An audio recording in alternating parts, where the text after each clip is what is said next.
Hello, everybody. So I'm just going to jump into it. This story, Netflix, every time they just keep finding the wildest stories every time. So I just finished watching The Death of a Pastor's Wife, and I am absolutely heartbroken for Micah's family. I am just shocked at the progression of the case, and I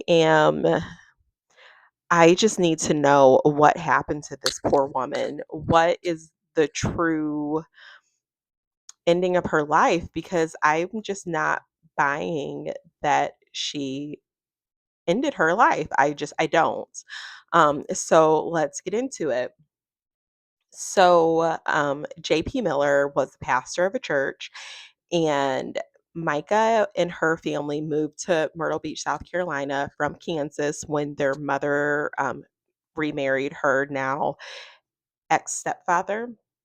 They didn't get much into the relationship, so I don't know how present he is in her life or how present he was in her life post divorce.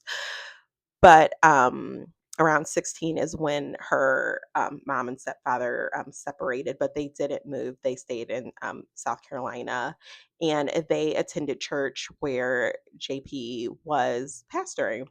So eventually, Micah grows up and becomes an adult. And I thought this was really cool. She was actually the worship leader eventually, like around the age of 16, which, if you've been in the church to be given that level of responsibility, I think speaks a lot about how mature and how passionate she was for her church and how passionate she was for music.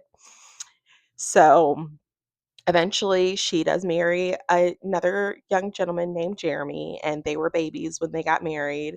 And she's just working as JP's secretary, and she's just living her newlywed life. So we fast forward a couple of years, and we find out that JP, well, he confesses in front of his church that he had made a bad decision and he stepped outside of his marriage.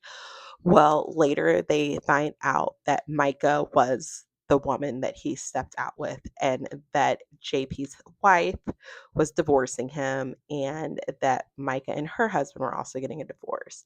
So it caused a huge rift, it caused a lot of drama, and it almost ultimately ended their church. So in comes Pam Muse, who is also a pastor, and she is friends actually, or has known JP a big chunk of his life. She's familiar with his father, who will come later into the story. And he explained to her what was going on and that he needed her help. And she felt, as a Christian, that we forgive and we extend grace to people, and we all fall short. So they ended up working together and eventually really doing like a PR pretty much campaign to rectify the reputation of the church and to bring the congregation together again. And eventually it does work out, and he keeps his church and they actually grow. And in that time, eventually, outwardly in the world, JP and Micah begin dating, and they date for a very long time before they actually get married. Now, in that time, her siblings, who gave a lot of detail and gave really great interviews during the series, talked about the initial red flags that they had about JP and Micah's relationship. Like, Micah had gotten JP's like signature, like his actual full signature, tattooed on her, and she ended up getting breast augmentation. And I mean, no shame at all with, if you want to augment your body, I'm all for. I don't yuck anyone's yum as long as no one's getting hurt. But she was getting breast augmentation, and they really think it was at the behest of JP.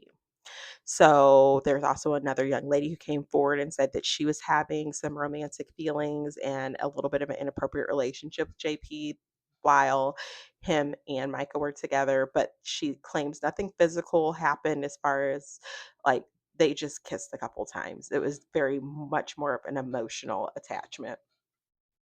So when Micah got the breast augmentation, they thought she was having at the beginning some type of adverse reaction to anesthesia or a sedative or something because she was acting, or she was definitely in an altered state of mind.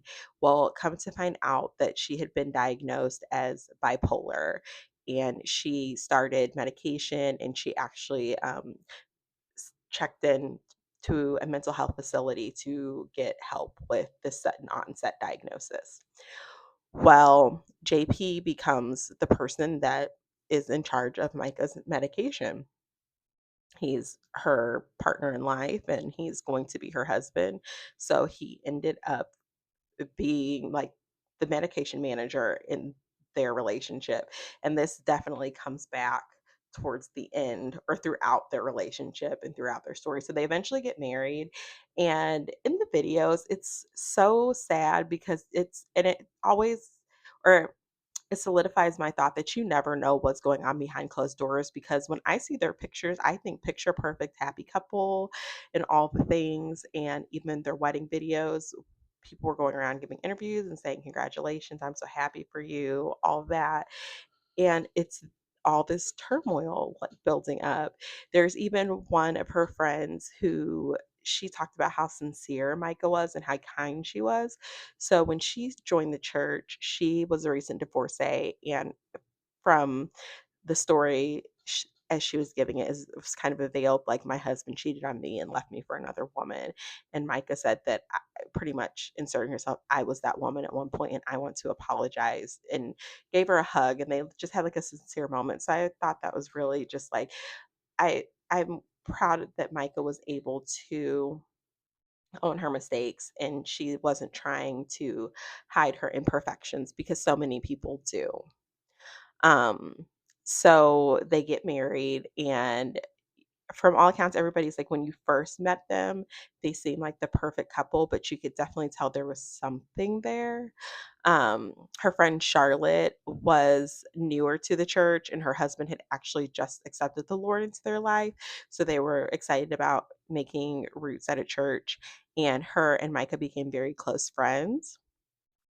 So, one of the signs of the beginning of the end of the relationship, though, was there was an argument about who Micah would kiss, and Charlotte was brought into it, and it was just became this weird text, like, uncomfortable conversation, and just not appropriate at all for a pastor and, like, a pastor's wife to even be entertaining this is, I guess, would be it is just very giving you the ick. So we get a couple of friends talking about just little instances similar to that is what we end up getting. And eventually, Micah is at her like lowest point. She's going through something, and she is finally at the point where she is going to start telling people what is going on, that she cannot take this anymore. And she gave a story about JP and her driving around town and him paying a, and if you are triggered by accounts of like SA or abuse, this would be the time to turn the video off. He would drive around town with her, and they would pay people, homeless people or just people off the street, to engage in um, group sex with them, and would do degrading things to Micah in the process. And again, if you are in a relationship where where consent is given to do things, that is different. This was not it, because this is not what Micah wanted, but she was doing it to satisfy her husband. He would make her have sex 4 times a day. And if she didn't, he would keep her up until she would give in and give him what he wanted, flashing lights on and off in the house, yelling at her, berating her, telling her that she's not being a godly wife because she's not satisfying her husband. And he in his own sermons would say things about, wives, if you don't, satisfy your husband, there's 20 other people waiting to do the same. It was just a lot of inappropriate things that if I was listening to it, it would throw me aghast. But there's a lot of that. There was financial abuse because I mean, yes, she worked at the church and she was the worship leader, but financially, he was the breadwinner. And there's also a time where Micah started losing her voice and was having issues where she was talking about her health overall, not just her mental health, but her physical health overall, and like starting to gain weight. And it was later confirmed that she was taking testosterone. And again, some people take testosterone because they need it. She was being prescribed it, and I don't even know if she's being prescribed it. She was taking it because they never confirmed either way to keep up with JP's sex drive to satisfy him. Yes, you cannot make this up. Um, so it's just like a slow like drip and the faucet's leaking and it's starting to just like all of the hell's gate is literally getting ready um to get released. And so they also introduce into the story some of the other church members and specifically Susie Skinner. And her husband was a paraplegic, and she suddenly becomes very close to JP. And come to find out that Micah had known for months that JP and Susie were having an affair. And eventually, Susie's husband, Chris, finds out that they're having an affair. And sadly, JP passes away. He was actually a paraplegic and he drowned in a pool. They didn't get into depth about like the investigation or like finding him or anything like that, but we do know and we can confirm that he drowned in a pool. I wonder, would he, not knowing enough context or enough detail about him as a person, but I wonder if his death had anything to do with the affair that Susie and JP were having. So, and I'm just going to say that and I will leave it there. So eventually, Micah's had it. She's done. It is it's over. She's done. She moves out. She gets away. But JP, being the control freak that he is not going to let her go away in peace. So Micah began living with different people in different places in the beginning just so he wouldn't know where she was. Her tires were getting slashed. There would be glass by her tires. There were tracking devices on her vehicle. And like I said, the final thread I think what for her was there was one more psychiatric hold, and JP was messing with her devices and pretending to be her on social media and actually leaked naked photos of her. And that was I mean, that's just there's no coming back from that. So he kept on harassing her. And then she finally gets to the point where she files for divorce, but it feels like that made it even worse because I think, or my perception and just life experience, when you are leaving a controlling person, that is also one of the most dangerous and stressful times because when they realize that they no longer exert control over you, they start to act out in newer ways or more aggressive ways to try to get that control back over you again. So that is what we're seeing here towards the end of the it's a short series. But eventually she moves in with one of her church members, and she's no longer a member at the church either. And she gets a job, and it was the first day of her new job, and they have recordings and they have tracked Micah's day. So she got up in the morning like it was normal, had a cup of coffee, she ran out, she came back, she got dressed and left for work. Then there's a recording of her getting gas, and there's a recording of her buying a gun. So she did purchase the gun. Then she makes a call to 911 and asks if they can track her location because she wanted people to be able to find her. She hangs up the call and later her body is discovered, and she is confirmed that she was deceased at the moment. They didn't confirm if it was a suicide or anything like that. JP, of course, is going around and declaring that it was a suicide. And there are definitely some things that are off that would not give the appearance of a suicide, as far as the distance between her body and where the spent shell casings were found. So that's definitely a gray area that I'm actually probably going to go back and do like a part two on this, to probably, or not probably, I'm going to do a part two and go into the investigative side of it and try to get as much information as I can on that part. So there's this big legal back and forth because JP wanted all of Micah's things, digital records, anything he get his hands on, and I'm pretty sure it's just to delete any incriminating information. And her family had her back. If anything ever happened to me, I want this family amount of action to happen for me, because they immediately went and got her things before he got there. And her lawyer, loved her lawyer. Her lawyer was amazing.